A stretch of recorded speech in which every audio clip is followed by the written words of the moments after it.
बिस्मिल्लाहिर्रहमानिर्रहीम अस्सलाम वालेकुम नाज़रीन। आज का हमारा नॉवेल बिलाउनवान है और ये लिखा है लारैब मोमिन साहिबा ने। तो चलिए शुरू करते हैं हम। ए मुबीन से जरा सा उचक कर खिड़की से अंदर कमरे में झांक कर उसे मुतवज्जो करने की कोशिश की। क्या है? निम्रा ने तकिए से सर उठाकर इशारे से पूछा। आओ ना जल्दी से फौरन। जवाबन उसने सरगोशी की। नहीं। निम्रा ने नफी में सर हिलाया तो वो भवें सिकोड़ कर उसे घूरने लगा। क्यों? दांत पर दांत जमा कर पूछा तो उसने सोई हुई आयशा की जानिब इशारा कर दिया। वो तो सो गई हैं, आओ ना चलें, इमलियां तोड़ेंगे, उसने सरगोशियाना अंदाज में जोर देकर कहा। नहीं, अम्मी उठ जाएंगी अभी। वो नफी में सर हिलाने लगी। ठीक है, मत आओ, फिर बात मत करना मुझसे। वो धमकी देता हुआ खिड़की के पास से हट गया। आती हूँ ना मुबी। हस्बे साबिक उसकी धमकी काम कर गई। वो मिनमिनाकर आहिस्तगी से बेड से उतरी। मोहतात नजरों से आयशा को देखा। वो गाफिल थी और वो बगैर आवाज पैदा किए चलती हुई दरवाजा खोलकर बाहर निकल आई। चलो फौरन। बाहर निकलते ही मुबीन ने हाथ पकड़कर खींचा। मोबी वो दादी के कमरे का दरवाजा खुला है। दादी के कमरे का दरवाजा खुला देखकर वो हकलाने लगी थी। फिक्र मत करो, मैं उनका ऐनक छुपा कर आया हूँ। उसने शरारत से आंखें नचाई, साथ ही कदम आगे बढ़ाए। अल्लाह मोबी, देखो ना कितनी तेज धूप है। वो अब भी हिचकिचा रही थी। कोई धूप वूप नहीं है, चलो सीधे। उसने घूरते हुए डांटा तो वो चुपचाप उसके साथ चल पड़ी। फिर भी अंदर ही अंदर खौफजदा थी। अगर बड़े अब्बा ने देख लिया तो उसे खदशा लाग हुआ। नहीं देखते। उसने फौरन तसल्ली दे दी। नहीं, वो देख लेते हैं, कल भी देख लिया था, आज भी देख लेंगे। मैं नहीं जाऊंगी मोबी। मोबिन ने गिरफ्त मजबूत कर ली। देखो ना मोबी, सब सो रहे हैं, धूप बहुत तेज है, हम कहाँ भटकते फिरेंगे, वो बेचारगी से कहने लगी। और पता है दादी कहती हैं दोपहर के वक्त दरख्तों पर भूतों का बसेरा होता है। अरे तो तुम्हें कौन कहता है दरख्त पर चढ़ने को? तुम नीचे खड़ी रहना, मैं इमलिया तोड़ूंगा। वो किसी तौर भी ये मौका नहीं खोना चाहता था। वो साजिद बड़े अब्बा को बता देगा। उसने नया उज़्र तराशा। साजिद की तो मैं गर्दन तोड़ दूंगा। उसने नथने फुलाए। हाय नहीं मोबी, उसका नन्हा सा दिल सहम गया। कुछ बईद नहीं कि वो जो कहे वो कर भी गुजरे। देखो तुम्हें चलना है तो चलो, यूं बहाना मत बनाओ, वरना मैं फिर जा रहा हूँ नेहा के पास। वो कहता हुआ उसका हाथ छोड़कर जाने के लिए पलटा। मैं चल रही हूँ मोबी। निम्रा ने लपक कर उसका हाथ पकड़ लिया। नेहा के साथ खेलोगे ना तो मैं तुमसे कट्टी हो जाऊंगी। हाँ। वो रुआंसी हो रही थी। उसी तरह लाइन पर आती हो तुम। वो हंसता हुआ उसका हाथ थामे दौड़ते कदमों से गेट की तरफ बढ़ा ही था कि दरमियान में साजिद आ गया। कहाँ जा रहे हो? साजिद ने कड़े तेवरों से घूरते हुए पूछा तो वो भला क्यों पीछे रहता? इमलिया तोड़ने। उसने भी घूरते हुए जवाब दिया। तुम निम्रा को नहीं ले जाओगे, समझे? साजिद ने रोब जमाया। क्यों? क्यों? उसकी मुठ्ठियां भीज गई। ये मेरे साथ जाएगी, साजिद ने कहते हुए निम्रा को अपनी जानिब खींचा। मुझे नहीं जाना तुम्हारे साथ। वो भागकर मुबीन के पीछे हो गई। देखता हूँ कैसे नहीं जाती। साजिद तैश में आ गया। तुमने सिर्फ मेरे साथ खेलना है, समझी? वो इस लंगूर के साथ नहीं। कहने के साथ ही उसने हाथ बढ़ाया। तुम खुद लंगूर। निम्रा ने तेजी से उसका हाथ झटक दिया। तुम जैसे बड़े अच्छे हो ना, सूरत देखी है अपनी? तुम्हारे साथ खेलूंगी। बांस की जितनी नाक है और हाथी के जैसे कान। और उसकी बात पूरी होने से कबल ही साजिद ने तिलमिलाकर पूरी ताकत से उसकी खूबसूरत सी पौनी टेल खींच ली और वो दर्द से बिलबिला उठी थी। आह मोबी।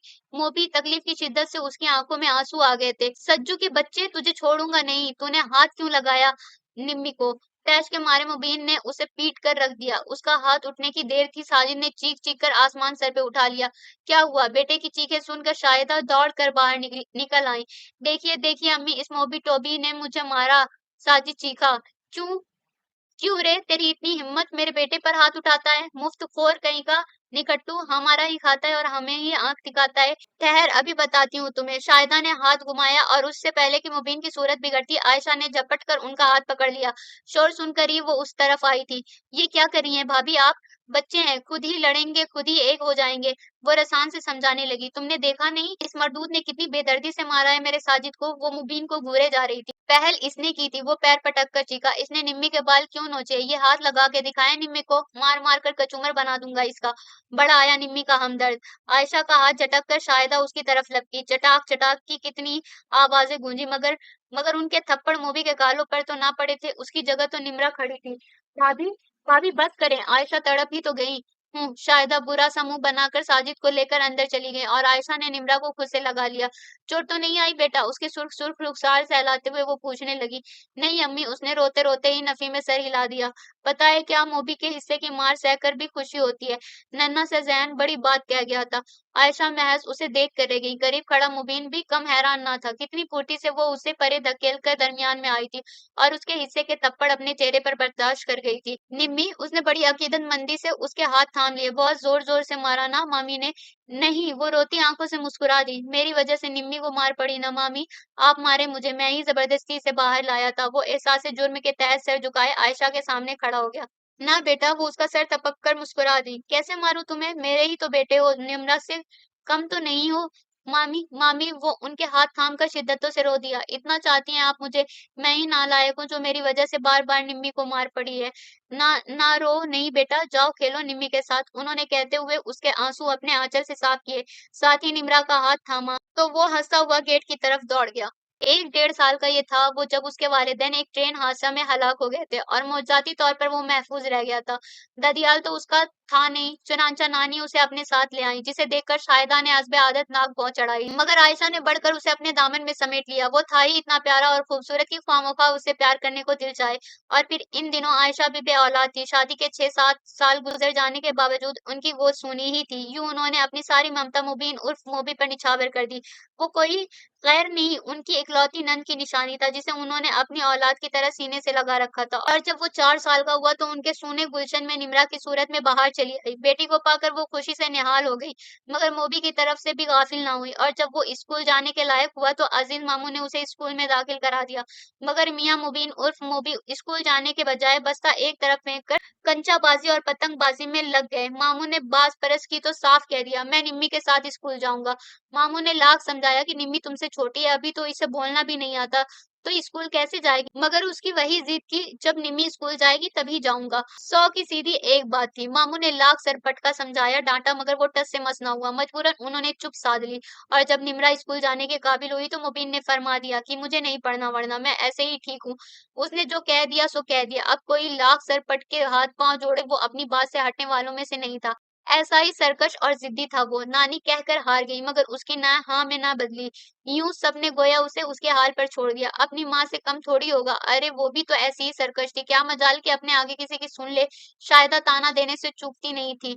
उनकी बात पर नानी चुप सी हो जाती, कुछ कह ही ना पाती कि वो सच ही कहती थी। उनकी इकलौती लाडली बेटी वाकई बेहद जिद्दी और सरकश थी, जो अपने लिए आने वाले अच्छे अच्छे रिश्ते ठुकरा कर उस शख्स का हाथ थामने पर बजित थी जो उसका क्लास फेलो था और जिसके आगे पीछे कोई ना था, यतीम खाने में जिसकी परवरिश हुई थी। यूं बेटी की जिद के आगे नानी को घुटने टेक देने पड़े थे।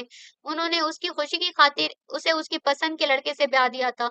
निम्रा एक के बाद एक तालीमी मनाजिल तय करती जा रही थी। 5वीं जमात में आई तो उसे एहसास ने आ घेरा कि मुबी स्कूल क्यों नहीं जाता, वो क्यों नहीं पढ़ता। जिस तरह मैं, साजिद और नेहा स्कूल जाते हैं, पढ़ते हैं, उसे भी पढ़ना चाहिए।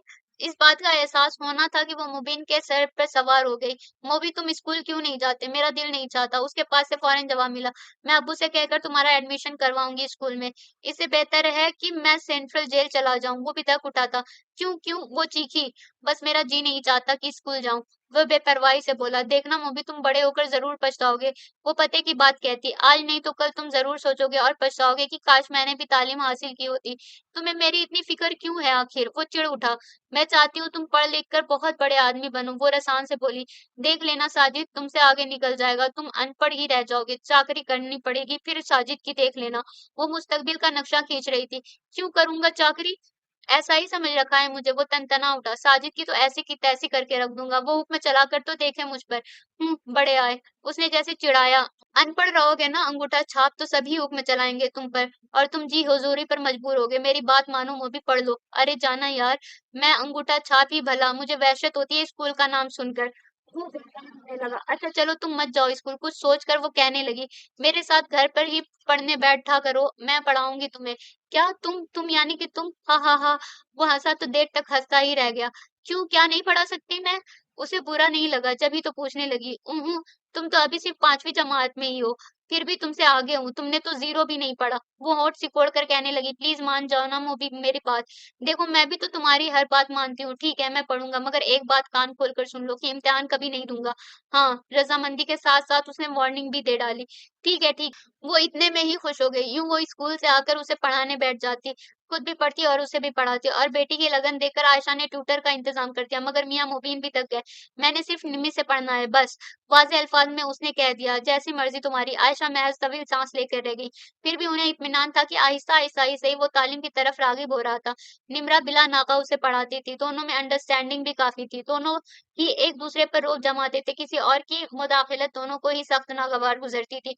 मगर साजिद दरमियान में आने से बाज ना आता। मोबी को ताव दिलाने की खातिर ख्वामख्वाह ही निम्रा से उलझ पड़ता और नतीजतन वो भी उसे पीट कर रख देता। शायदा उसकी इस दादागिरी पर शब-जबी हो जाती, खूब खूब बातें सुनाती और वो 100 डीटों का एक डीट लबों पर मुस्कुराहट लिए उन्हें मज़ीद ताव दिलाए जाता। उनका हाथ पूरी कुव्वत से उठता और हर बार थप्पड़ मोबी के बजाय निम्रा के रुखसारों पर पड़ते। ऐसे मौके पर वो इस कदर फुर्ती से दरमियान में आ जाती थी कि खुद चकरा कर रह जाता था। कुछ तो वो फितरतन शौक था और कुछ शरारतें वो महज शाहिदा को ताव दिलाने की खातिर करता था। बिला वजह ही उनके नाजुक से बेटे साजिद को छेड़ना उसका महबूब मशगला था। खुद तो किसी की बात मानता नहीं था मगर चाहता था कि हर कोई उसकी बात माने। घर के हर बच्चे पर उसका हुक्म चले, बड़े और छोटे मामू के बच्चों पर उसने धाक बिठा रखी थी। हर कोई उससे दबता था और वो चाहता भी यही था। निम्रा के मामले में तो वो हद से ज्यादा हसास था। वो उसकी शरारतों में शरीक होने से इनकार करती तो फौरन धमकी हाजिर होती थी। जा रहा हूँ नेहा के पास। छोटे मामू की बेटी नेहा को वो बतौर धमकी बड़े धड़ल्ले से इस्तेमाल करता था। अगर निम्रा ने उसके साथ खेलने का या उसकी शरारतों में शरीक होने से इनकार किया तो वो बस यही धमकी दोहराता और वो तो थी ही मोबी की दीवानी। नेहा का नाम सुनते ही सब कुछ छोड़ छाड़ कर उसके साथ हो जाती और वो फक्र से गर्दन तान कर बकिया सबको ठेंगा दिखाकर निम्रा के साथ मगन हो जाता। दोनों साथ होते तो किसी की मजाल नहीं थी कि उसके दरमियान में आ जाता। अगर कोई उनकी कंपनी में शामिल होना भी चाहता तो दोनों ही टका सा जवाब दे देते, हम दोनों एक दूसरे के लिए काफी हैं, रास्ता नापो अपना। इन्हीं छोटी बड़ी बातों में दिन गुजरते चले गए और वो मैट्रिक में पहुंच गई। मोबी को पढ़ाने का सिलसिला भी उसने जारी रखा था। किसी न किसी तरह कह सुनकर उसने उसे मैट्रिक का इम्तिहान देने पर आमादा कर ही लिया था। वो था भी बहुत ज़हीन मगर जाने क्यों ज़हानत का इस्तेमाल नहीं करता था। मोबी मोबी के बच्चे वो किताब मेज पर पटक कर चीखी। हाँ हाँ क्या हुआ? वो जो किताब खोले ऊँग गया था, बुरी तरह चौंक कर सीधा हो बैठा। क्या हुआ? वो बेइंतहा चिढ़ गई। मैं यहाँ तुम्हें दिल लगाकर पढ़ा रही हूँ और तुम दिल लगाकर सो रहे हो? छोड़ो यार, क्या करना है पढ़ लिख कर? वो बेजार होने लगा। मोबी मोबी तुम समझती क्यों नहीं? वो रुआंसी हो उठी। दुनिया तुम्हें पीछे छोड़कर आगे निकल जाएगी और तुम हाथ ही मलते रह जाओगे। हाथ तो मैं मलूंगा, तुम्हें क्यों फिक्र है? ठीक है मरो तुम, मैं जा रही हूँ, साजिद के साथ मिलकर स्टडी करूंगी।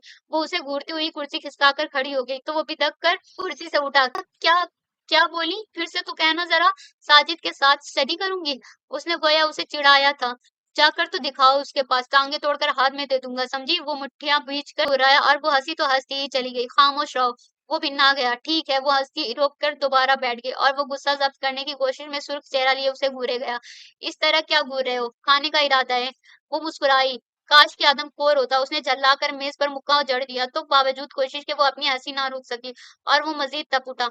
निम्मी निम्मी की बच्ची क्यों जान जला रही हो? हैं? मैंने क्या किया है भई? सिर्फ साजिद का नाम ही तो लिया है। वो मसनूई हैरत से गोया हुई।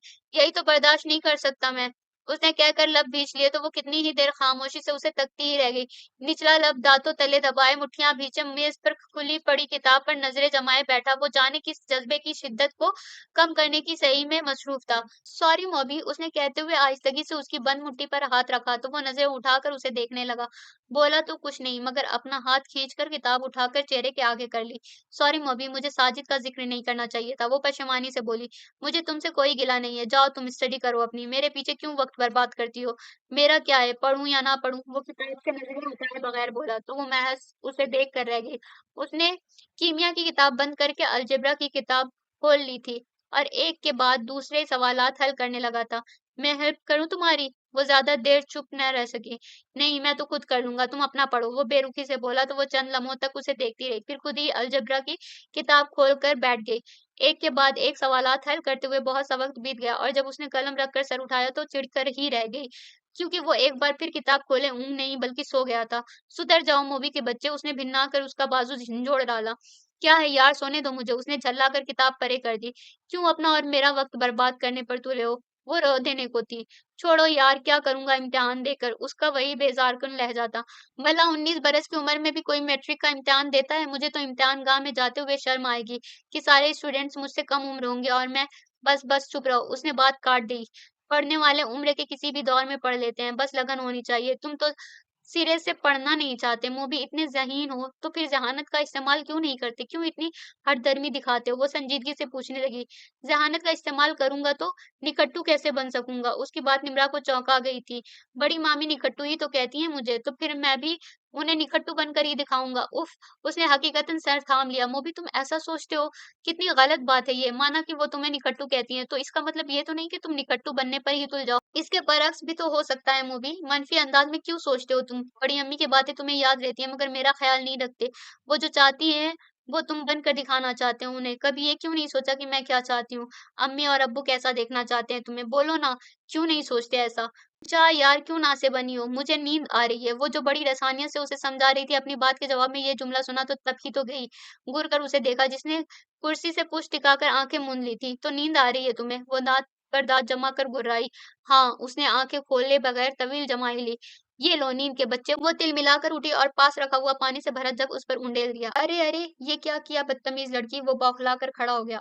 अब सोना मजे से। समझ में नहीं आता कि रात भर सोने के बाद भी दिन भर ऊँघते क्यों हो। मैं रात में सोता ही कब हूँ? उसने कहते हुए भीगे हुए सर को उसी के आंचल से पोंछना शुरू कर दिया। क्या मतलब? वो चौंकी। क्या करते हो रात भर? जाग कर? क्या स्टडी? फिर? नेहा का हसीन तस्वुर मुझे सोने नहीं देता। वो ठंडी सांस भरकर बड़ी ही दिलकशी से मुस्कुराया। उसका आंचल छोड़कर चमकती हुई शरीर आंखें उसके चेहरे पर मरकूज की, जो मिठियां बीचे उसे घूरने लगी थी। उसने सोचा नेहा के जिक्र पर वो हस्बे साबिक उस पर पल पड़ेगी, मगर ऐसा हुआ नहीं। वो चुपचाप मुड़ी और अपनी किताबें कापियां समेट कर दरवाजे की तरफ बढ़ गई। खिला खिला चेहरा मूवी की बात पर मान पड़ चुका था।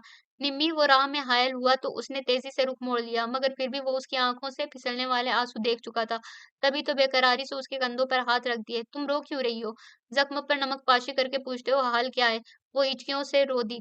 तो उसने तवील सांस छोड़कर उसे देखा, फिर कहने लगा, वो तो मजाक था निम्मी, तुमने सच जान लिया। मैं तुम्हारी हर बात पे एतबार करती हूँ मोबी। तुम झूठ भी कहोगे तो मैं सच समझ लूंगी। ऐसा ही एतबार है तुम पर, तुम्हारी बातों पर, मगर खैर वो तुम्हारी अपनी सोच है। मैं तुम्हारे तसव्वुरात पर पहरे तो नहीं बिठा सकती ना। वो कहती हुई हथेली से आंखें रगड़ कर चली गई। सुनो, सुनो तो निम्मी, वो पीछे लपका। इतने प्रॉब्लम्स हैं अलजेब्रा के, मुझे बताओगी नहीं? नेहा से पूछो जाकर। वो कहकर रुकी नहीं, तेजी से अपने कमरे में घुसी और दरवाजा भी बंद कर लिया। तो तुम भी इस आग में जल रही हो? उसने सरशार होकर सोचा, फिर आगे बढ़कर बंद दरवाजे पर दस्तक देने लगा, मगर दरवाजा खुला नहीं। तब वो घूमकर खिड़की के पास चला आया। निम्मी, ए निम्मी। खिड़की के शीशे सरका कर उसे पुकारा। वो बेड पर घुटनों में मुंह दिए ये बैठी यकीनन रो रही थी। तब वो कुछ कहने के बजाय खिड़की के जरिए अंदर कमरे में कूद गया। एक धमक सी पैदा हुई, मगर वो इसी तरह बैठी रही। ए मोबी ने दोनों हाथों से उसका सर पकड़कर जोर से हिलाया। आई हेट यू मोबी, मर जाओ तुम। वो उसके हाथ झटक कर रोते हुए ही चीखी, तो वो मुस्कुराता हुआ उसके सामने बैठ गया। क्यों आए हो? जाओ ना अपनी नेहा के पास। निम्रा ने सुलग कर हाथ मार के उसके बाल बिगाड़ डाले। क्या नेहा नेहा की रट लगा रखी है? नहीं पढ़ाना है तो कह दो सीधे से। नहीं देता मैं इम्तिहान इम्तिहान। वो धमकी देता हुआ वापसी के लिए उठ गया, और वो अपनी नाराजगी भूलकर तेजी से उसके पीछे दौड़ी।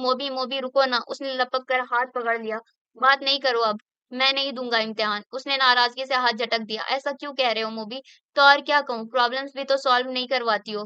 तुम्ही ने तो मना किया था। वो रूहासी हो गई। फिर नेहा को क्यों बीच में घसीट लाए? दिल नहीं जलेगा क्या?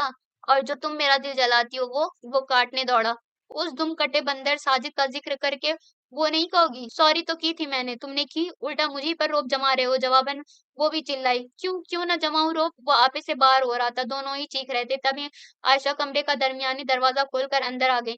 इसी तरह लड़ते रहो दोनों। मैं स्टडी करके मैट्रिक का इम्तिहान दे दूंगी। अच्छा। उन्होंने दोनों को घूरा तो दोनों ही मुंह बनाकर चुप हो गए। सारा वक्त तू मैं, पढ़ाई तो होती नहीं। मोबी, तुम तो समझदार हो, तुम क्यों मुंह लगते हो इसके? वो समझा रही थी। जान जलाने वाली बातें करती है ये। और तुम बंदर, तुम क्या करते हो? वो तिलमिलाई। निम्मी चुप रहो, इस लहजे में बात करते हैं, आयशा ने डांट दिया। हाँ, मेरा ही लहजा बुरा लगता है, इसे मत कहना कुछ, जो दिन भर रोब जमाता रहता है। वो बड़बड़ाती हुई चली गई, और वो हंसता हुआ उसके पीछे लपका कि उसे मनाना भी तो मकसूद था। और थोड़ी देर बाद ही आयशा ने देखा दोनों बरामदे की सीढ़ियों पर बैठे हंस हंस कर बातें किए जा रहे थे। एक दूसरे के बगैर रह नहीं सकते, मगर लड़े बगैर भी चैन नहीं आता। वो सोचकर मुस्कुरा दी। मैट्रिक का रिजल्ट आउट हुआ तो सबने हैरत से दांतों तले उंगलियां दाब ली। बात ही हैरान कुन थी कि पढ़ाई से जी चुराने वाले मुबीन उर्फ मोबी की ने फर्स्ट क्लास फर्स्ट पोजीशन हासिल की थी। वो तो निम्रा को भी पीछे छोड़ गया था, और उसे किसी तौर यकीन ही ना आ रहा था कि मोबी ने उससे बेहतर मार्क्स हासिल किए हैं। जब तो उसकी मार्कशीट देखती हुई कहने लगी, तुम कहो ना कहो, तुमने नकल जरूर की थी इम्तिहान में। न मानो मुझे क्या? वो बेपरवाही से शाना झटक कर हंस दिया। बस तो फिर ये साबित हुआ कि तुमने इम्तिहान में बड़े धड़ल्ले से नकल की है, वरना तुम तो स्टडी के वक्त तो ऊँघते ही रहते थे। अभी मैं सच बात बताऊँगा तो तुम यकीन नहीं करोगी। तुम कहो तो मुझे पता है कि तुम झूठ नहीं बोलोगे। तो सुन लो कि जब सारा जहाँ सोता था, तब माँ बदौलत स्टडी करते थे। वो कदरे इतराया। ओह! तो इसीलिए दिन भर ऊँघते रहते थे। बिल्कुल, उसने सर हिला दिया। तो तुमने मुझे बताया क्यों नहीं मोबी? मैं कितना डाँटती थी तुम्हें, वो नादिम सी बोली। मैं तुम्हें सरप्राइज़ देना चाहता था। वाक़ई तुम्हारी इतनी शानदार कामयाबी मेरे लिए सरप्राइज़ ही तो है। बहुत-बहुत मुबारक हो तुम्हें, वो खुलूस दिल से बोली।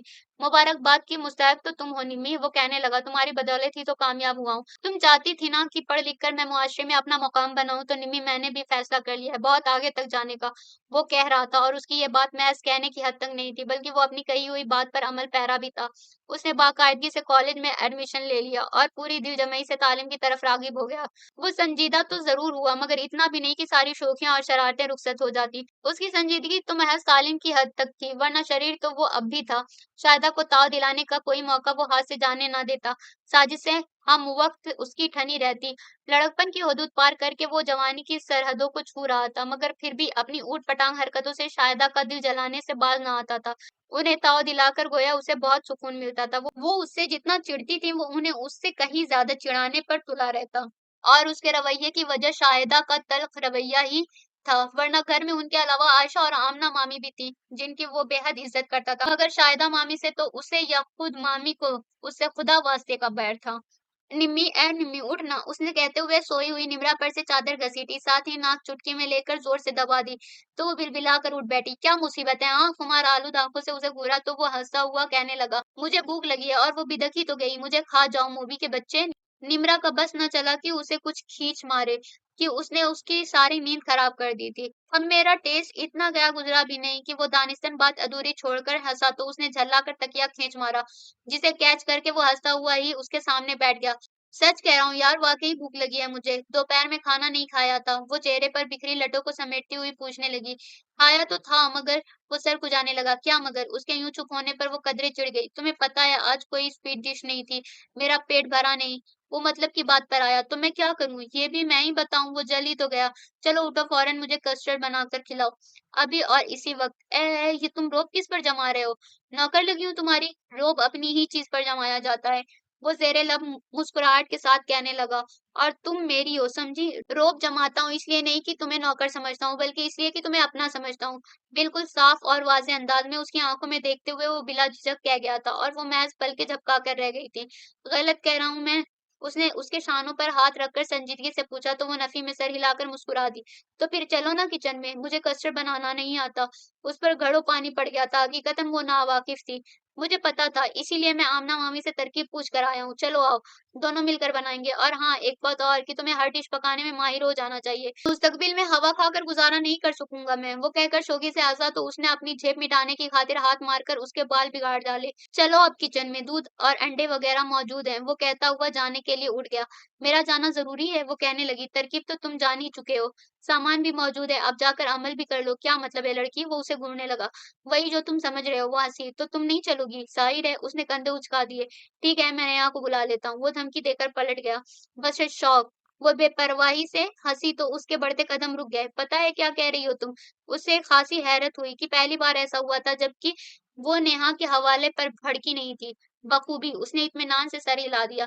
जाओ ना भई, नेहा हेल्प करेगी तुम्हारी। याद है एक बार जब मैंने नेहा के तसव्वुर का हवाला दिया था, तो कैसा रो रही थी तुम? वो उसे माज़ी की बात याद दिलाने लगा। हाँ, याद है, उस वक़्त मैं बहुत बेवकूफ़ थी, वो मुस्कुराई। और अब? और अब इतनी बेवकूफ़ नहीं रही कि अपने मोबी को भी ना जान सकूँ। मुझे पता है कि मोबी निम्मी के अलावा किसी और लड़की की तरफ बढ़ नहीं सकता। वो बड़े यकीन और एतमाद से कह रही थी। इतना एतमाद है मुझ पर, वो ज़रा-सा मग़रूर हो गया। हाँ मोबी, खुद से भी ज़्यादा। इतना कि तुम अगर दिन को रात भी कह दो, तो मैं बग़ैर तस्दीक के मान लूँगी कि हाँ, ये दिन नहीं रात है, क्योंकि ये तुमने कहा है। वो एक जज़्ब के आलम में गोया थी। निम्मी निम्मी, इतना एतमाद भी मत दो मुझे कि मैं इसे निभा ना सकूँ। फिर भी वादा है मेरा कि तुम्हारा ये एतमाद कभी मजरूह नहीं करूँगा। निम्मी, कभी भी नहीं। वो सरशार होकर हँस दिया, मध्यम सी हँसी। आओ, कहकर उसका हाथ थामकर किचन की तरफ कदम बढ़ाए, तो वो साथ चल पड़ी। बड़ी अम्मी तुम्हें किचन में देखकर ज़रूर कुड़कुड़ करेंगी। उसने शाहिदा की जानिब से मुमकिना खदशा ज़ाहिर किया। बेफिक्र रहो, मैंने उनके कमरे का दरवाजा बाहर से लॉक कर दिया है। वो बेहद शरारत से मुस्कुराया तो वो रुककर उसे घूरने लगी। उन्हें बाहर निकलने की जरूरत पेश आई, तब तब क्या होगा? सोचा है तुमने? वो बख्शेंगी तुम्हें? छोड़ो यार, वो सो रही हैं। फिलहाल वो बेजारी से कहकर किचन में दाखिल हुआ तो वो भी चली आई और उसकी बताई हुई तरकीब के मुताबिक कस्टर्ड बनाने की तैयारियों में लगी। कस्टर्ड तो बहुत अच्छा बना, मगर उससे उठने वाली अजीब सी बू ने दोनों को नाक सिकोड़ने पर मजबूर कर दिया।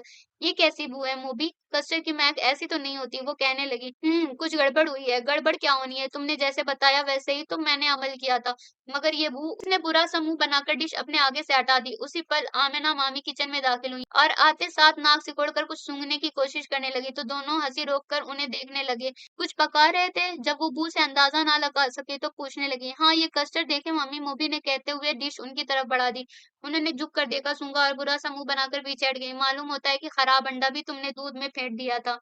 फेंको इसे, खाना नहीं, जाओ बैठो आराम से, मैं दूसरा बना देती हूँ। वो कहती हुई फ्रिज की तरफ बढ़ गई तो उसने शुक्रिया मामी कहकर मेज से डिश उठाई और निम्रा को अपने पीछे आने का इशारा करता हुआ बाहर निकल गया।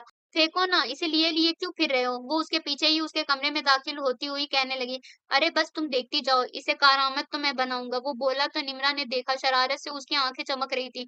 परफ्यूम की बोतल उठाकर उसने कस्टर्ड की डिश में उंडेल दी। ये क्या? हैरत से उसका मुंह खुल गया। अब ये खुशबूदार कस्टर्ड बड़ी मामी को खिलाऊंगा। उसने इंतहाई शरीर और जानदार सा कहका लगाया तो वो उसे घूरने लगी। क्यों पिटने का सामान कर रहे हो मोबी? जाओ तुम ये डिश देकर आओ उन्हें, मुझे तो देखते ही बिदक जाती हैं। उसकी घूरती आंखें नजरअंदाज करके बोला, और अगर उन्हें पता चल गया कि कस्टर्ड में गंदा अंडा है, तुम पता है क्या हश्र करेंगी तुम्हारा और साथ साथ मेरा भी। अरे ये तो बात की बात है, पहले तुम ये देकर तो आओ। उसने कहते हुए डिश उसे थमाकर जबरदस्ती शायदा के कमरे की जानिब भेज दिया। कैसा रहा? वो वापस आई तो वो मुस्कुराकर पूछने लगा, वेरी गुड। वो हंसी तो हंसती चली गई, बहुत खुश हो रही थी। मेरे सामने ही खाना शुरू कर दिया और मैं उठकर भागी। मगर मोबी अब मुझे डर लग रहा है, कहीं उन्हें पता लग गया तो। करने को तो शरारत कर गई, मगर अब शाहिदा के गैज़ो गज़ब से खौफज़दा हो रही थी। डोंट वरी यार, वो तसल्ली देने लगा, इनका अताब तो मुझ पर नाज़िल होगा, तुम्हें कुछ ना कहेंगी। मगर मोबी, मुझे अच्छा नहीं लगता जब वो तुम्हें बुरा-भला कहती हैं। वो संजीदगी से कहने लगी, बचपन में भी बहुत गुस्सा आता था उन पर जब वो तुम पर हाथ उठाती थीं, और अब भी जी चाहता है कि मुँह नोच लूँ उनका, जो वो तुम्हें कुछ कहें तो। मगर बात नामुकम्मल छोड़कर उसने निचला लब दाँतों तले दबाकर सर झुका लिया, मगर पलकों से टूटने वाले आंसू उससे छुपा न सकी। निम्मी, वो बुरी तरह चौंका, ये आंसू क्यों? हाँ? उसने उसके आंसू पोंछने के लिए हाथ बढ़ाया तो उसने दोनों हाथों से उसकी मजबूत कलाई थाम ली। मोबी, तुम बताओ उन्हें कि तुम नाकारा निकट्टू नहीं हो, बहुत काबिल हो, साबित कर दो कि तुम उनके बेटे से किसी तौर भी कम नहीं हो। मोबी, मुझे बहुत दुख होता है जब कोई तुम पर उंगली उठाता है या कुछ कहता है तो। वो कहती हुई हथेली पर चेहरा टिकाकर शिद्दतों से रो दी और वो चुपचाप उसे देखे गया। बचपन से लेकर आज तक उसने हमेशा उसे अपने लिए मुखलिस और बेलौस ही पाया था। वो उसकी खुशी में खुश और दुखों में दुखी हो जाने वाली सांवली सलोनी सी लड़की हमेशा हमेशा उसकी तय मुखलिस रही थी। बस ज़रा इंतज़ार करो निम्मी, वो दिन दूर नहीं जब इस मुआशरे में मेरा एक मकाम होगा, एक अलग पहचान होगी। उसके आँसू थमे तो वो कहने लगा, यकीन करो निम्मी। हाँ, मुझे यकीन है मोबी। उसने मुस्कुराकर सर हिला दिया तो वो खुद भी मुस्कुरा दिया। यूनिवर्सिटी से लौटते ही उसने अपने कमरे में जाने के बजाय आयशा मामी के कमरे की जानिब दौड़ लगा दी थी। नवेदी ऐसी मिली थी कि वो जल्द अज जल्द उनके गोशगुजार कर देना चाहता था। यूं वो दौड़ते कदमों से आगे बढ़ा तो सामने से आती शाहिदा मामी से टकराते टकराते बचा। लड़के अंधे हो क्या? उन्होंने स्टार्ट होना चाहा मगर मोबी ने कुछ कहने का मौका ना दिया। सॉरी का लट मार कर आयशा के कमरे में घुसता चला गया। खैर तो है बेटा? उसे यूं अंधाधुंध कमरे में घुसता देखकर आयशा घबरा गई। खैर ही खैर है मामी जी। उसने हंसते हुए दुबली पतली सी मामी को बाजुओं में समेटकर कितने ही चक्कर दे डाले। आयशा तो बौखला कर रह गई। अरे अरे, बावला हुआ है लड़के, यही समझ लें। उसने जिंदगी से भरपूर कहका लगाया और उन्हें बेड पर बिठाकर खुद उनकी गोद में सर रखे लेट गया। अब उगल तो वो बात जिसने तुम्हें दीवाना बनाया। वो उसके घनेरे बालों में उंगलियां फेरती हुई कहने लगी, पता है क्या, मुझे हायर स्टडीज के लिए स्कॉलरशिप ऑफर हुई है। कहने के साथ ही उसने मुट्ठियां बींचकर आंखें मीचकर अपनी बेअंदाज खुशी का इजहार किया तो उन्हें गोया उसकी बात पर यकीन नहीं आया। जब ही तो पूछने लगी, सच कह रहे हो? तो क्या आपसे झूठ बोलूंगा? वो उन्हें देखने लगा तो वो नफी में सर हिलाकर मुस्कुरा दी। पता है 2 साल यूं चुटकियों में गुजर जाएंगे और जब मैं वापस लौटूंगा। तो वो कहते कहते एकदम ही रुका तो उन्होंने इस्तफसार किया, आपकी एक अदद बेटी होती है ना? वो शरारत से निचला लब दांतों तले दबाकर पूछने लगा। हाँ तो फिर? उन्होंने सर हिला दिया। तो फिर क्या मामी, मैं आपका निकम्मा नालायक नाकारा दामाद बनना चाहता हूँ। उसका लहजा बेहद शरीर सा था। ऐ चुप कर बावले, इतनी खुराफात खुद से मंसूब किए जाता है।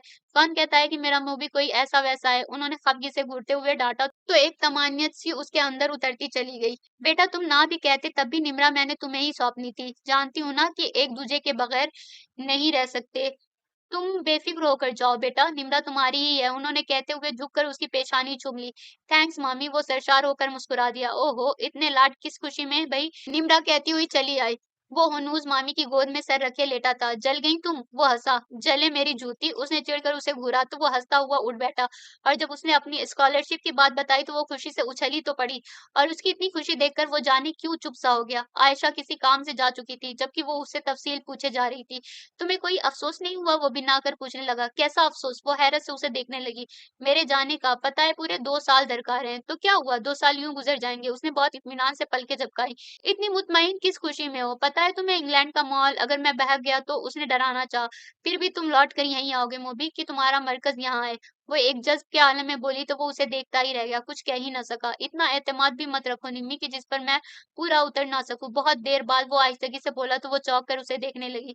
तब वो उसके शानों पर हाथ रखकर कहने लगा, सुनो, इतनी गुंजाइश जरूर रखो कि बिलफर्ज मुहाल तुम्हारे एतमाद का बुत चकनाचूर कर दूं, तो तुम मुझे मुआफ कर सको। ऐसा क्यों कह रहे हो मोबी? जाने वो क्या समझी कि रोने लगी। हाँ निम्मी, वो उसके आंसू चुनते हुए कहने लगा, ये जरूरी तो नहीं कि मैं तुम्हारे एतमाद की कसौटी पर खरा उतरूं। इंसान ही हूँ, कदम बहक भी सकते हैं। और निम्मी, मुझे इंसानों जैसा ही एतमाद दो, फरिश्तों जैसा नहीं, कि गलती का गुमान ना हो। तुम कुछ भी कहो मोबी, मगर तुमने टूट कर मेरे पास ही आना है। तुम कभी भी आओ, मुझे मुंतजिर ही पाओगे। और ये भी जान लो कि टूटे एतमाद की किरचियां समेट कर भी मैं तुम्हारा हाथ थाम सकती हूँ। वो बेहद ठहरे ठहरे मगर पुरअज़्म लहजे में कह रही थी। तब मोबी ने कुछ कहने के बजाय उसके हाथ थाम कर अपनी आंखों से लगा लिए। कोर्स उसका 2 साल का था, और जब ये 2 साल उसके खतूत वसूल करते और उसे खतूत लिखते हुए गुजर गए, तब उसने लिखा कि मेरा फिलहाल वापस आने का कोई इरादा नहीं है, क्योंकि मुझे यहाँ बहुत अच्छी जॉब मिल गई है और मैं मजीद चंद साल और यहाँ गुजारना चाहता हूँ। तुम चाहे जब आओ मोबी, मुझे मुंतजिर ही पाओगे। उसने जवाबन लिखा और नए सिरे से उसके इंतजार के दिए रोशन करने लगी। और जब वो 2 के बजाय पूरे 6 बरस बाद लौटा तो वो उसका सामना करते हुए झिझक सी गई। जाने कहाँ से इतनी शर्म चली आई कि उसकी आमद का सुनकर वो अपने कमरे में जा घुसी। ये मुझे इतनी शर्म क्यों आ रही है? भाई मोबी ही तो आया है, मैं नहीं मिलूंगी तो जाने क्या समझे। वो खुद को सरजनिश करती हुई उससे मिलने पर अपने आप को आमादा कर रही थी कि तभी दरवाजा खुला और उसका दिल शिद्दत से फैला और सिकुड़ा। और जब उसने पलकें उठाई तो मोबी के बजाय साजिद को देखकर उसकी त्योरियां चढ़ गई। मिलोगी नहीं मोबी से? वो चबा चबा कर पूछ रहा था। मिल लूंगी, तुम्हें क्यों फिक्र है इतनी? उसे साजिद की दखल अंदाजी सख्त नागवार गुजरी। मुझे क्यों फिक्र होने लगी? वो शाना उचकाकर हंसा, फिर कहने लगा, जाओ मिलो अपने मोबी से, यकीनन खुशी होगी तुम्हें, क्योंकि तुम्हारे लिए एक इंग्लिश बेटे का तोहफा भी लाया है। वो उसके आसपास बॉम्ब ब्लास्ट करके चला गया और वो हैरत से मुंह खोले खड़ी ही रह गई। साजिद की बात उसे समाज का धोखा लगी। नहीं, साजिद ने मजाक किया होगा, मेरा वो भी ऐसा नहीं है। उसने जैसे खुद को तसल्ली दी थी, मगर पल भर का ये इत्मीनान उस वक्त रुखसत हो गया जब किसी ने उसका आंचल खींचा। वो चौंक कर मुड़ी तो सख्ता जदा सी रह गई। आप मेरी मम्मा हैं? उसका आंचल थामे खड़ा वो प्यारा सा 2.5-3 साला बच्चा पूछ रहा था। तो तो क्या मोबी, तुम? उसका जी चाह वो पूरी कुव्वत से चीखे, मगर चीख ना सकी कि आंसुओं ने हल्क बंदी कर दी थी। और वो बरसते नैनों से उस मासूम से बच्चे को देखे गई, जो अपनी सूरत में मुबीन की वाज़ेह झलक थी। आसो निराश की कैफियत से दो चार अपना सवाल दोहरा रहा था। आप मेरी मम्मा हैं? हाँ हाँ, मैं तुम्हारी मम्मा हूँ। उसने कहते हुए घुटनों के बल बैठकर उसे सीने से लगा लिया, शिद्दतों से रोते हुए बेतहाशा प्यार कर डाला उसे, तो बच्चा भी मचल मचल कर रो दिया। मम्मा मम्मा, क्यों छोड़ आई मुझे? पता है क्या, मैं कितना मिस करता था आपको। वो शिकवा करते हुए रोए गया तो उसने खुद को संभाला। रोते नहीं बेटा, क्या तुम्हें खुशी नहीं हुई मम्मा से मिलकर? उसने कहते हुए उसके आंसू पोंछ डाले। हाँ, बहुत खुश हुई, बच्चे ने सर हिला दिया। तो बेटा, इसी खुशी में अपना नाम बताओ। वो जरा की जरा मुस्कुराई थी। मैं रुम्मान हूँ, और मैं रुम्मान की मम्मा। उसने हंसते हुए रुम्मान को गुदगुदी की तो वो खिलखिला उठा। फिर रुम्मान से बातें करते हुए कितना ही वक्त बीत गया, मगर कान जिस आर्ट पर लगे थे वो सुनाई न दी। मुझे पता है मोबी, तुम क्यों नहीं आ पा रहे हो मेरे सामने। उसने मुस्कुराकर सोचा, फिर खुद ही उससे मिलने का इरादा करके उठ ही रही कि वो चला आया। पहले की बनिस्बत और भी ग्रेसफुल और हैंडसम नजर आया। सुना है कमरे में घुसकर शर्माने भी लगी हो। वो शायद बहुत ढीठ था, जब ही तो मुस्कुराता हुआ ऐन उसके रूबरू बैठ गया। जी नहीं, आपसे क्यों शर्माऊं? वो सपाट से लहजे में गोया हुई। शर्माऊंगी तो उससे जो मेरा होगा, और आप मेरे हैं कौन जो मैं ख्वामख्वाह शर्माती फिरूं? सुनिए मुबीन साहब, की शर्म गैरों से नहीं आया करती, और आप भी तो। उसने दानिस्तन बात अधूरी छोड़कर इस कद्र खुद एतमादी से उसकी आंखों में आंखें डाली थी कि वो नजरें चुराने पर मजबूर हो गया। कितने ही पल खामोशी से सरक गया, और जब वो बोला तो, निम्मी तुम? मगर निम्रा ने तेजी से उसकी बात काट दी। मुबीन साहब, निम्रा हूं मैं, समझे आप? तुम सिर्फ मोबी नहीं कह सकती। उसका अंदाज़े तखातुब उसे तपा ही गया। मोबी? वो हंस पड़ी। नहीं मुबीन साहब, आप मोबी हो ही नहीं सकते। मेरा मोबी तो जाने कहाँ गुम हो गया, मेरे एतमाद के बुत तोड़कर। मगर आज भी मैं अपने एतमाद की किर्चियाँ समेटकर उसे थाम लेने का हौसला रखती हूँ। वो आए तो सही, वो बोली तो मुबीन ने उलझ कर उसे देखा। कैसी लायानी बातें कर रही थी वो। पागल ना समझे मुझे, वो हँसी तो हँसती ही चली गई और वो उसे घूरता हुआ पिन्ना कर मुठ्ठियाँ बींच कर वहाँ से चला गया। तब वो रुम्मान को गोद में उठाए आयशा के कमरे की तरफ बढ़ गई। बहुत खुश हो? राहदारी में साजिद मिल गया। चुभते हुए लहजे में पूछा तो वो सुलग उठी। क्यों ना हूँ खुश? इतना प्यारा तोहफा जो मिला है, उसने कहकर रुमान के गाल चूमे और साजिद को दम बखुद छोड़कर आगे बढ़ गई। मुबीन की हरकत ने हकीकतन उसे ठेस पहुंचाई थी, मगर वो जाहिर ना करना चाह रही थी।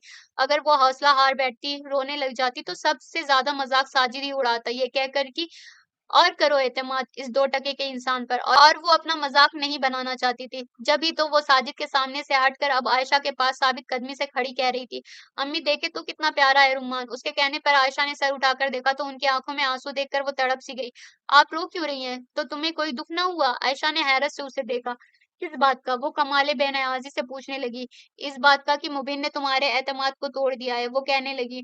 वो वहां जाकर तुम्हें भूल गया, अंग्रेज लड़की से शादी रचा ली, एक बच्चे का बाप भी बन गया, अज़दवाजी जिंदगी रास ना आई तो बीवी को तलाक भी दे दी और अब यहाँ चला आया। सारी हकीकत जानकर भी तुम्हें दुख नहीं हुआ? आप क्या चाहती हैं अम्मी, कि मैं दुखी हो जाऊं? उसने अजीब सा सवाल कर दिया। खुदा ना करे बेटा, आयशा ने फौरन टोक दिया। खैर छोड़े और इसे देखे कितना प्यारा है। रुमान मुझे मम्मा कहता है। क्यों ना कहे, मोबी ने ही तो बताया है कि तुम इसकी माँ हो। तो गलत भी तो नहीं बताया, वो कहकर मुस्कुरा दी। तो आयशा महज उसे देख कर रह गई, कुछ कह ना सकी। हकीकतन वो समझने से कासिर थी कि आया वो बेहद खुश है या बहुत दुखी है, और शायद ये पहली बार हुआ था कि वो बेटी का चेहरा पढ़ने में नाकाम रही थी। उसके रवैये को लेकर घर का हर फर्द हैरान था। सबने तो सोचा था कि वो बहुत वावेला मचाएगी, मुबीन की तो वो खबर लेगी कि उसे पनाह मांगने न बनेगी, और वो सब ऐसा सोचने में हक बजानी बीते कि वो तो मुबीन के साथ किसी और लड़के का नाम तक बर्दाश्त नहीं कर पाती थी। मगर आज वो उसके साथ किसी लड़की का सिर्फ नाम ही नहीं बल्कि उसकी औलाद भी बड़ी फुंदा पेशानी से गोद में उठाए फिर रही थी। सबको उसके शदीद रद्द अमल की तवक्को थी, मगर वो तो गहरी झील के मानिंद पुरसुकून थी। रुमान को साथ लगाए रोजमर्रा के मामूलात की अंजामदेही में मसरूफ थी वो। है ना मम्मा, पापा कहते थे कि आप बहुत अच्छी हैं। रात को सोने के लिए अपने कमरे में आई तब भी रुमान उसके साथ था, और पता है क्या, आप मुझे भी बहुत अच्छी लगी हैं। वहाँ लंदन में ना मैं रोज आपकी फोटो को गुड नाइट मम्मा कहकर सोता था और सुबह उठकर गुड मॉर्निंग मम्मा कहता था। तब ना पापा बहुत हंसते थे। क्या आप भी? हाँ क्यों नहीं। उसकी मासूम सी बात पर उसे हंसी आ गई थी। तभी दरवाजे पर दस्तक हुई और वो रुमान को लिटाकर सीधी होकर बैठी तो देखा दस्तक देने के बाद मुबीन अंदर दाखिल हो रहा था। आपका दिया हुआ तमगा मुझे बेहद पसंद आया मुबीन। वो जैसे कुर्सी पर बैठा तो वो कहने लगी। तब मुबीन ने होठ बीच कर उसे घूरा। उसके लबों पर दबी दबी सी मुस्कुराहट थी और उंगलियां रुमान के बालों में रेंग रही थी। कोई काम है? बहुत देर तक उसने कुछ न कहते हुए उसे घूरते रहने का शुक्ल जारी रखा तो वो मुस्कुराकर पूछने लगी। तब वो फट पड़ा। तुम पागल कर दोगी मुझे, कुछ कहती क्यों नहीं? क्यों हिसाब नहीं मांगती अपने तवील इंतजार का? कुछ तो बोलो, कुछ तो कहो कि मैंने तुम्हारे एतमाद का बुत तोड़ा है। मुबीन साहब, मैं आपसे शिकवा क्यों कर करूं? कि शिकवा तो मुझे अपने मोबी से है, आपसे नहीं। वो बहुत इत्मीनान से गोया हुई। क्यों जलाने पर तुली हो निम्मी? मैं ही तुम्हारा मोबी हूँ। उसका बस न चला कि उसे बुरी तरह झिंझोड़ कर रख दे। नहीं नहीं, तुम सिर्फ मुबीन हो, तुम मोबी हो ही नहीं सकते। अगर तुम मेरे मोबी होते तो मुझसे कभी भी अपनी शादी की बात पोशीदा न रखते। पता है तुम्हें, मेरा मोबी मुझसे कोई बात नहीं छुपाता था, मगर पता नहीं कैसे वो ये बात छुपा गया जिसका मुझे दुख है। और मुबीन साहब, मैं आपकी बेवफाई पर दुखी क्यों होने लगी? मेरा और आपका नाता ही क्या है? मेरे जज्बात मोबी के नाम थे, मुबीन के नाम नहीं। वो कहते कहते बिल आखिर रो ही पड़ी थी और वो नादिम सा खड़ा था। निम्मी, इंसान ही हूँ, गलतियों से मुबर्रा तो नहीं रह सकता। मेरी इस एक भूल को तुम माफ नहीं कर सकती? वो हमेशा धवस और रोब जमाने वाला बंदा बहुत आजिजी से कह रहा था। मैंने कहा ना कि मुझे आपसे शिकवा नहीं है। शिकवा तो अपने मोबी से है। वो सामने आ जाए फिर मैं देख लूंगी उसे। आप क्यों हलकान हुए जा रहे हैं? वो आंसू पोंछ कर कतरे चिढ़ कर बोली। मैं ही तुम्हारा मोबी हूँ, समझी? वो बेइंतहा जल्ला उठा। मगर अभी तक सबूत तो नहीं दिया है आपने मोबी होने का। वो कहकर गुमसुम से लेटे अरमान की तरफ मुतवज्जो हो गई। वो चंद लम्हों तक खड़ा उसे घूरता रहा, फिर पैर पटकता हुआ चला गया। वो उसका अजीब रवैया समझने से कासिर था। वो उसे कसूरवार ठहरा कर भी ना ठहरा रही थी, पर वो मुबीन और मोबी की गुत्थी सुलझाने के चक्कर में खुद उलझता जा रहा था। एक एक करके कितने ही दिन बीत गए थे, मगर निम्रा के रवैये में कोई फर्क नहीं आया था। बहुत पुरतकल्लुफ अंदाज में वो उससे बात करती और वो भिन्ना कर रह जाता। उस दिन वो रुमान के साथ लॉन में खेल रही थी, तब वो उसके सर पर जा पहुंचा। सुनो, उसने हाकिमाना अंदाज में पुकारा तो वो फौरन ही पलटी। मैंने बंगला खरीद लिया है। उसके सवालिया नजरों से देखने पर वो कहने लगा। हाँ तो फिर? वो पूछने लगी। और अब मैं तुमसे शादी करना चाहता हूँ, और अगर मैं इनकार कर दूं तो? वो मुस्कुराई। करके तो देखो, मुंह नहीं तोड़ दूंगा तुम्हारा। वो अपने साहब का उसी धांसू किस्म के अंदाज में धमकी देकर चला गया और वो कितनी ही देर खड़ी उसके इस रऊनत भरे लहजे में खोई रही। कितने बरसों बाद समाअतों ने उस लहजे की लज्जत से आशनाई पाई थी। तमाम रिश्तेदारों और दोस्तों अहबाब के रुखसत हो जाने के बाद वो हुजले और उसी में आया तो हैरत के जोरदार झटके की जद में आ गया कि कमरा तो दुल्हन की तरह सजा था मगर दुल्हन नदारद। चंद घंटों कबल तक दुल्हन बनी निम्रा अब सादा कपड़ों में मलबूस रुमान को गोद में लिए बेड पर बैठी उसे नीम परी की कहानी सुनाती हुई नजर आई। कमरे में मुबीन की आमद का उसने कोई नोट्स ही ना लिया। तब वो दरवाजा जोरदार आवाज से बंद करके उसके सामने पहुंचकर गुर्राया। तुम जरा देर सब्र से बैठकर इंतजार नहीं कर सकती थी? किसका? उसने कमाले बेनयाजी से पूछते हुए सर उठाया। तो मुबीन का जी चाहा कि मार मार कर उसका कचूमर निकाल दे। किस कदर दिल जला रही थी वो। ये लो अपनी रोनमाई। उसने होठ बींचकर जेब से तलाई जंजीर निकाल कर साइड टेबल पर पटक दी। शुक्रिया जी। उसने फौरन ही जंजीर गले में डाल ली और वो उसे घूरता हुआ वार्डरोब से कपड़े घसीट कर बाथरूम में चला गया। जाते जाते दरवाजा जोर से बंद करके अपनी नाराजगी का इजहार भी कर गया था। तुम्हें इतनी जल्दी तो माफ नहीं करूंगी। उसने मुस्कुराकर सोचा। पापा क्या आपसे नाराज है मम्मा? रुमान के पूछने पर वो चौंकी। नहीं तो बेटा। तो फिर इतना गुस्से में क्यों थे? बच्चा काफी ज़हीन था। पता नहीं बेटा। चलो अब सो जाओ, तुम बहुत रात हो गई है। उसने कहते हुए रुमान को गोद से उतार कर बेड पर लिटा दिया और धीरे धीरे उसे थपकियां देने लगी तो वो मिनटों में ही सो गया। तब निम्रा ने कनखियों से उसे देखा जो कपड़े बदल कर अब बेड पर नीमदराज सा सिगरेट की कश ले रहा था। तो मौसूफ स्मोकिंग भी करने लगे हैं। बहुत खूब। उसने सोचा फिर उसे पुकारा। सुनिए जी। वो एक गहरा कश लेकर सीधा हो बैठा। ये चेन वहीं लंदन से खरीदी थी क्या? उसकी दी हुई चेन के बारे में वो मुस्कुराकर पूछने लगी। कहीं से भी खरीदी हो, तुमसे क्या मतलब? वो खासा जला हुआ था, चिढ़कर बोला तो हंसी रोकने की खातिर निम्रा ने लब खींच लिए। सुनिए, वो कैसी थी?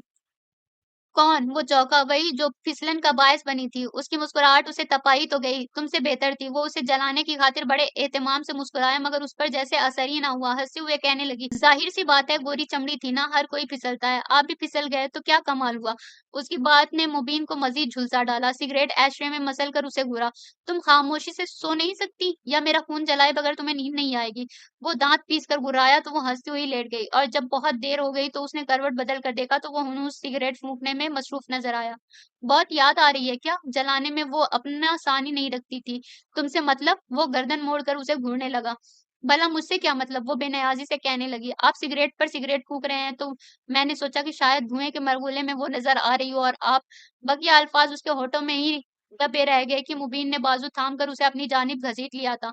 मुंह बंद करने के बहुत से तरीके आते हैं मुझे, समझी तुम? वो मुस्कुराता हुआ उस पर झुकता चला गया और उम्मान उसे तर्जुमा के साथ सूरह फातिहा सुना रहा था। वाह बेटा वाह। सूरह खत्म हुई तो मुबीन ने उसे बाहों में भर के चूम लिया। अभी तो तुम मदरसा भी नहीं जाते बेटा, तो फिर ये सूरह कैसे याद हुई? मम्मा ने सिखाई है। रुमान बेहद खुश होकर बताने लगा। अच्छा, और क्या क्या सिखाया है मम्मा ने? निमरा को अंदर आता देखकर वो बुलंद आवाज से पूछने लगा। उसे सुनाना जो मकसूद था यही कि किसी के एतमाद को भी ठेस ना पहुंचा, वो भी कम नहीं थी। पर वक्त दुखती रग पर हाथ रख देती थी। तुम मेरी वो एक भूल माफ नहीं कर सकती? हद साबिक वो तड़प उठा। कर सकती हूँ मगर करूंगी नहीं। वो एक अदा से मुस्कुराई और वो जल कर रह गया। मरो तुम। उसकी जानिब से मुंह फेर कर सिगरेट सुलगाने लगा। मर भी जाऊंगी, पहले मेरा मुंह भी तो लौट आए। वो बोली तो जो सिगरेट का कश ले रहा था एकदम ही पलटा। सिगरेट एशट्रे में मसलते हुए उसकी गर्दन में बाजू डालकर उसे अपनी जानिब घसीट लिया। कभी कभी बहुत शिद्दत से जी चाहता है कि तुम्हारी ये नाजुक सी गर्दन मरोड़ दूं। वो दांत पर दांत जमा कर गुर्राया था। तो फिर इंतजार किस बात का है? वो इंतहाई सुकून से पूछने लगी तो वो भिन्ना कर उठ गया और पैर पटकता हुआ चला गया। तो वो रुमान की तरफ मुतवज्जो गई। निम्मी। चंद मिनटों बाद वो फिर मौजूद था। उसे पुकारा मगर उसने तवज्जो ना दी। निम्मी। उसने दोबारा आवाज दी मगर वो अनसुना किए रुमान से बातों में लगी रही। मैं दीवारों से मुखातिब नहीं हूँ, समझी? वो सुलग उठा। हैं मुबिन साहब? वो कमाले बेनियाजी से उसकी जानिब घूमी। पता है हमारी शादी को 7-8 माह गुजर गए और आपको अभी तक मेरा नाम याद नहीं हुआ? भाई मैं निम्रा हूँ, निम्रा, निम्मी नहीं। वो मुस्कुराई तो वो जो उससे कुछ पूछने आया था चिढ़कर वापस पलट गया।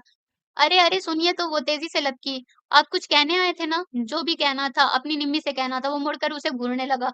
अच्छा, जब मेरी जरूरत पड़े तो आवाज दे लेना। वो हंसी रोक कर जाने के लिए पलटी मगर उसने पुकार लिया। मेरा ब्लैक ट्राउजर कहाँ रख दिया है? मिल ही नहीं रहा। उसके देखने पर वो रुखाई से पूछने लगा तो वो अभी लाई कहती हुई बेडरूम में चली गई तो वो भी पीछे चल दिया। उसने वार्डरोब खोला तो भिन्ना कर रह गई। सामने ही ब्लैक ट्राउजर हैंगर पर नजर आ रहा था। ये क्या है? वो मुड़कर खफगी से उसे घूरने लगी। ओह! मुझे नज़र नहीं आया था। उसने हँसते हुए ट्राउज़र उसके हाथ से घसीटकर बाथरूम की राह ली। कहीं जा रहे हैं क्या? उसे कहीं जाने की तैयारियों में मसरूफ़ देखकर वो पूछने लगी। हाँ, बालों में ब्रश फेरते हुए उसने मुख्तसरन कहा, कहाँ? कहीं भी जाऊँ तुमसे मतलब? उसने ब्रश रखकर परफ्यूम की बोतल उठा ली। मुझसे तो कुछ मतलब नहीं है, वो शाना उचकाकर कहने लगी। अगर रुम्मान पूछेगा तो क्या कहूँगी? कह देना जहन्नुम में गया हूँ। वो परफ्यूम की बोतल पटक कर दरवाज़े की तरफ बढ़ा। जी बेहतर है। वो सआदतमंदी का मुज़ाहरा करते हुए उसके पीछे ही बेडरूम से बाहर निकली।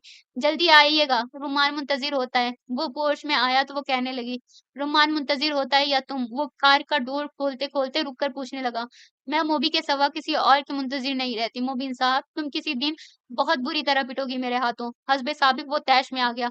इंतज़ार करूँगी उस दिन का। अच्छा खुदा हाफ़िज़, फ़ी अमानिल्लाह। वो हँसती हुई अंदर की जानिब मुड़ गई तो वो खौलते दिमाग को काबू में करने की सही में मसरूफ़ कार स्टार्ट करने लगा। खिलाफ़े मामूल आज वो ऑफिस से जल्दी ही उठ आया था। निम्रा ने हैरत से पहले उस पर फिर वॉल क्लॉक पर नज़र डाली। बात ही हैरानकुन थी कि वो ऑफिस से 8 साढ़े 8 बजे से कब्ल नहीं आता था और आज 4 बजे से पहले ही चला आया। तबीयत तो ठीक है ना? वो फ़िक्रमंद सी पूछने लगी। तुम्हें क्यों फ़िक्र है? तबीयत चाहे जैसी हो। वो उसे घूर कर टाई की नॉट ढीली करता हुआ सोफ़े पर नीमदराज़ हो गया। तब निम्रा ने तफ़सीली नज़र उस पर डाली। वो ख़ासा फ्रेश नज़र आया तो वो कहने लगी, "आप जल्दी आ गए ना इसलिए पूछ लिया, तो क्या मैं जल्दी घर नहीं आ सकता?" उसने टाई गले से खींचकर मेज़ पर उछाल दी। "आ सकते हैं भई, आप ही का घर है, मैं मना करने वाली कौन?" वो कहती हुई फर्श पर घुटनों के बल बैठकर उसके जूते उतारने लगी। तब मुबीन का शिद्दत से दिल चाहा कि उसे कम अज़ कम एक अदद लात तो ज़रूर रसीद कर दे कि वो बात ही ऐसी दिल जलाने वाली करती थी, मगर वो अपनी इस ख्वाहिश को अमली जामा न पहना सका। उसने जूते उतार कर एक तरफ रखे तो वो सीधा हो बैठा। "रुम्मान कहाँ है?" सिगरेट सुलगाकर पूछा। "सो रहा है।" उसने तवील कश लेकर सारा धुआँ उसके चेहरे पर उछाल दिया तो वो बुरा सा मुँह बनाकर कहने लगी, "आप स्मोकिंग तर्क नहीं कर सकते क्यों? मुझे नहीं पसंद, सख्त कोफ्त होती है सिगरेट के धुएँ से। तुम्हें नापसंद है ना? मेरी निम्मी को कोफ्त न होती तो ज़रूर तर्क कर देता।" वो दूसरा कश लेकर मुस्कुराया। "चाय लाऊँ?" वो उसकी बात अनसुनी करके पूछने लगी। उसने नफ़ी में सर हिलाकर सिगरेट एशट्रे में मसल दी। "शाम को तैयार रहना, अज़जत के वलीमे में जाना है।" उसने दोस्त के वलीमे का ज़िक्र किया था। वलीमा? वो चौंकी जैसे कोई बात याद आ गई हो। सुनिए, आपने अपनी शादी पर दावत-ए-वलीमा क्यों नहीं की थी? तो तुम्हें याद है अभी तक? वो मसनूई हैरत से गोया हुआ। क्यों याद ना रखना चाहिए? वो चिढ़ गई। रखना चाहिए भई, आखिर शादी तो तुम्हारी ही हुई थी। तो फिर वलीमा? निम्रा बेगम? उसने कहते हुए उसके गर्द बाजुओं का हिसार डाल दिया तो वो सिमट सी गई। तब वो उसकी झुकी पलकों पर नज़रें जमाकर कहने लगा, शादी मेरी तुमसे हुई थी। अगर निम्मी से होती तो वलीमा भी ज़रूर करता। आई समझ? उसने थोड़ी हिलाई तो वो होंठ सिकोड़कर मुँह मोड़ने लगी। मगर उसने मुड़ने ना दिया। जल गई ना? वो हँसा। मैं क्यों जलूँ? उसने उसके बाजू के हिसार से निकलना चाहा मगर उसने हल्का मज़ीद तंग कर दिया। भई मैं बार-बार निम्मी का ज़िक्र कर रहा हूँ। तुम्हें जलन तो होगी ही। वो हँस रहा था। मैं क्यों जलने लगी? आपका अपना मामला है। चाहे निम्मी का ज़िक्र करें, चाहे किसी और का, मुझे इससे उसकी बात अधूरी रह गई थी। वो उसे छोड़कर झटके से उठा, मेज़ पर पड़ी कार की चाबियाँ उठाई और दरवाज़ा की तरफ लपका। कहाँ जा रहे हैं? वो पीछे दौड़ी। तुमसे मतलब? वो उसे घूरता हुआ चला गया। तो वो बेडरूम में चली आई। रुम्मान हनूज़ सो रहा था। वो झुककर उसे जगाने लगी। बेटा उठ जाओ अब, देखो तो पौने 5 बज रहे हैं। नींद आ रही है ना मम्मा? वो उठा तो मगर उसके शाने से लगकर आँखें फिर से मूंद गया। रात को सो जाना बेटे, चलो उठो शाबाश, देखो मैंने आज फिरनी बनाई है तुम्हारे लिए। वो उसका सर सहलाकर कहने लगी, हाय सच? अपनी पसंदीदा डिश का नाम सुनते ही रुम्मान की सारी नींद हवा हो गई। बिल्कुल, चल कर खुद देख लो। वो कहकर मुस्कुराई तो वो 1 मिनट कहकर बाथरूम की तरफ भागा। वो उसे सोफ़े पर बिठाकर फिरनी खिला रही थी जब मुबीन अंदर आया। पप्पा इतनी जल्दी आ गए? रुम्मान सोफ़े से उतरकर उसकी तरफ लपका तो उसने बढ़कर उसे गोद में उठा लिया। उसे लिए ही सोफ़े पर बैठा और दूसरे हाथ में पकड़ा हुआ पैकेट निम्रा की तरफ बढ़ा दिया। क्या है? वो पैकेट थाम कर पूछने लगी। कपड़े लाया हूँ, यही पहन कर चलना वलीमे में, समझी? उसने हाकिमाना अंदाज़ अपनाया तो वो बेसाख्ता किस्म की मुस्कुराहट छुपाकर पैकेट खोलने लगी। हल्के आसमानी रंग का सूट और मैचिंग ज्वेलरी देखकर खुशी से खिल उठी मगर चेहरे से ज़ाहिर न होने दिया। मेरी निम्मी को ये रंग बहुत पसंद है, दीवानी है वो इस रंग की। वो बोला तो वो कुछ कहने के बजाय कपड़े और ज्वेलरी लेकर चली गई। 7 बजे से पहले तैयार रहना, रुमान समेत। वो रुमान को उसके पास छोड़कर वार्डरोब की तरफ बढ़ गया और जब वो रुमान समेत तैयार होकर निकली तो बरामदे में मुंतज़िर मुबीन ने उसे घूरते हुए मुट्ठियाँ भींच लीं। उसने उसका लाया हुआ सूट नहीं पहना था। सादा से सूट में मलबूस आराइश-ओ ज़ेबाइश से बेनियाज़ रुमान का हाथ थामे वो खड़ी मुस्कुरा रही थी। तुम वलीमा में जा रही हो, बरसी में नहीं, समझी? 2-4 कदम बढ़ाकर वो उसके करीब पहुँचकर घुराया। क्या हुआ? वो बेनियाज़ी से पूछने लगी और वो सुलगी तो उठा। मेरे लाए हुए कपड़े नहीं पहन सकती थी तुम? भई वो रंग तो आपकी निम्मी को पसंद है, मुझे नहीं। कि मैं उसकी बात पूरी ना हो सकी क्योंकि मुबीन का ज़ब्त जवाब दे गया था और जब ज़ब्त का दामन छूटा तो वो आपे में न रह सका था।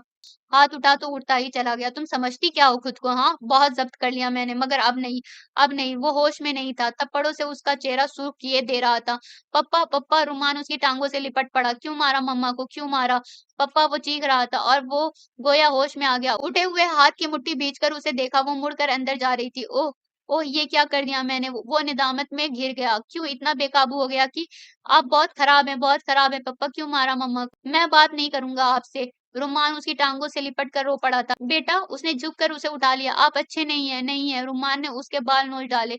मम्मा को मारा, बहुत खराब है पप्पा। मैं बात नहीं करूँगा आपसे। छोड़ें, छोड़ें मुझे, मैं अम्मा के पास जाऊँगा। वो मचल-मचल कर रो रहा था, साथ ही नन्हे-मुन्ने हाथों से उसे मारे जा रहा था।